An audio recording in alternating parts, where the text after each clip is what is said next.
संस्कृत, पाली, प्राकृत, अपभ्रंश, अपभट्ट प्राचीन, प्रारंभिक, हिंदी विकास के चिन्ह के लिए प्रयुक्त संकेत हैं। यानी कि ये यहाँ से लेके यहाँ तक ये तुम्हारे संकेत हैं।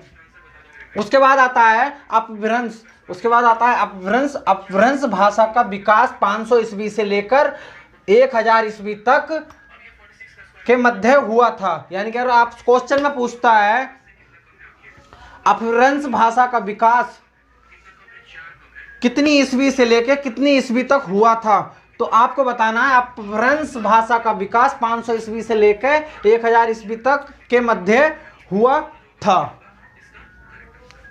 अपने channel YouTube channel class with Sumit में दोस्तों आज की वीडियो में हम बात करने वाले हैं, इससे पिछली वीडियो में हमने आपको बताया था मध्यकालीन भाषाओं के बारे में। आज बात करेंगे हिंदी का विकास क्रम, हिंदी का विकास क्रम, यानी कि हिंदी विकास में कौन कौन सी भाषाएं आती हैं और इसके जो विकास चिन्ह के लिए जो चिन्ह प्रयुक्त किए होते हैं वो क्या क्या होते हैं, और अपभ्रंश क्या होता है और अपघट क्या होता है, प्रमुख रचनाकार संभू क्या होता है, स्वयंभू क्या होता है। चलिए स्टार्ट करते हैं वीडियो। तो स्टार्ट है वीडियो। हिंदी का विकास क्रम। हिंदी का विकास क्रम यानी कि हिंदी का विकास क्रम कितनी भाषाएं हैं इसमें? संस्कृत, पाली, प्राकृत, अपभ्रंश, अपभट्ट प्राचीन, प्रारंभिक, हिंदी। ठीक है, ध्यान से देखिए, ये एग्जाम में पूछी जाती हैं और ये हो नहीं पाती हैं। तो इसके ये विकास चिन्ह के लिए प्रयुक्त संकेत, यानी कि यहाँ से ये संकेत दे रखे हैं, ये संकेत दे रखे हैं। पहले सबसे पहले संस्कृत, पाली, प्राकृत, अपभ्रंश और अपभट्ट प्राचीन, प्रारंभिक, हिंदी विकास चिन्ह के लिए प्रयुक्त संकेत, तो इनको ध्यान रखना है हमेशा। अब आता है अपभ्रंश। अपभ्रंश भाषा का विकास 500 ईस्वी से लेकर 1000 ईस्वी के मध्य हुआ था।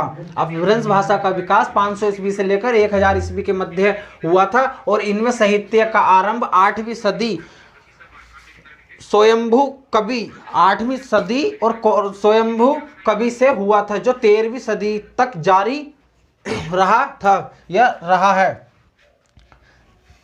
13वीं सदी तक। और आपसे एग्जाम में पूछता है अपभ्रंश भाषा का विकास कितनी ईस्वी से कितनी ईस्वी तक रहा था, तो 500 ईस्वी से 1000 ईस्वी तक रहा था। अगर आपसे पूछता है अपभ्रंश भाषा का साहित्य आरंभ कौन सी सदी से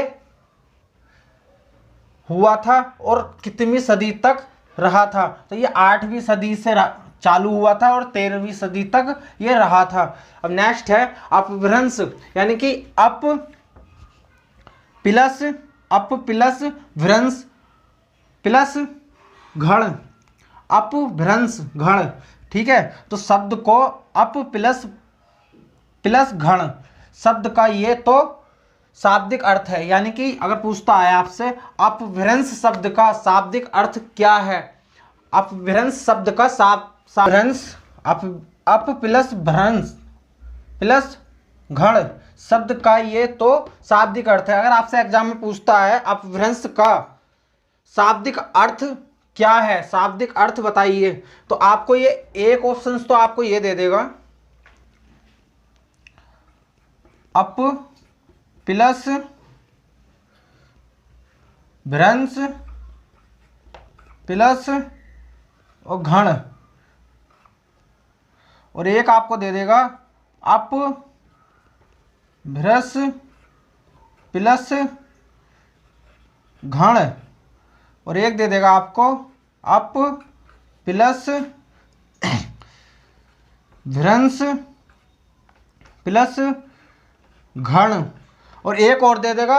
उसी के आधार पे आपसे पूछेगा तो इसका आंसर जो होगा सही वाला, ये वाला सही होगा। ठीक है, फर्स्ट वाला ठीक रहेगा।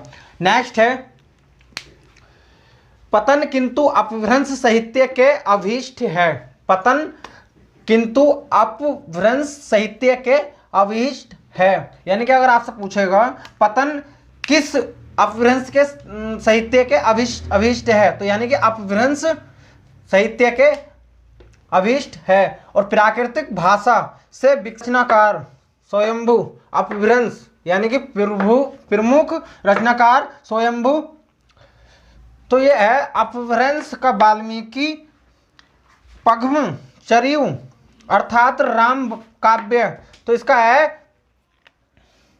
धनपाल। भविष्यत कहा अपभ्रंश का पहला प्रबंध काव्य पुष्पदंत, पुष्पदंत, तो यह है महाराणा महापुराणा जसहर चरयु चर्य पद दोहा कोसी आदि। अगर आपसे क्वेश्चन में पूछता है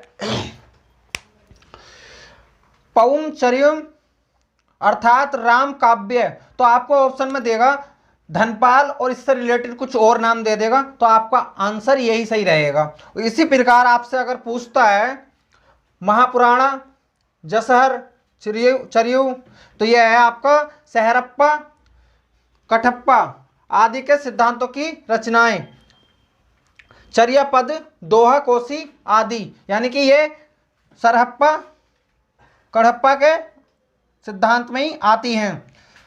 आई होप दोस्तों अगर वीडियो पसंद आए तो लाइक करना, कमेंट करना, शेयर करना और चैनल को सब्सक्राइब कर लेना जो लोग चैनल पर नए हैं। मिलते हैं अगली वीडियो में, जब तक के लिए जय हिंद।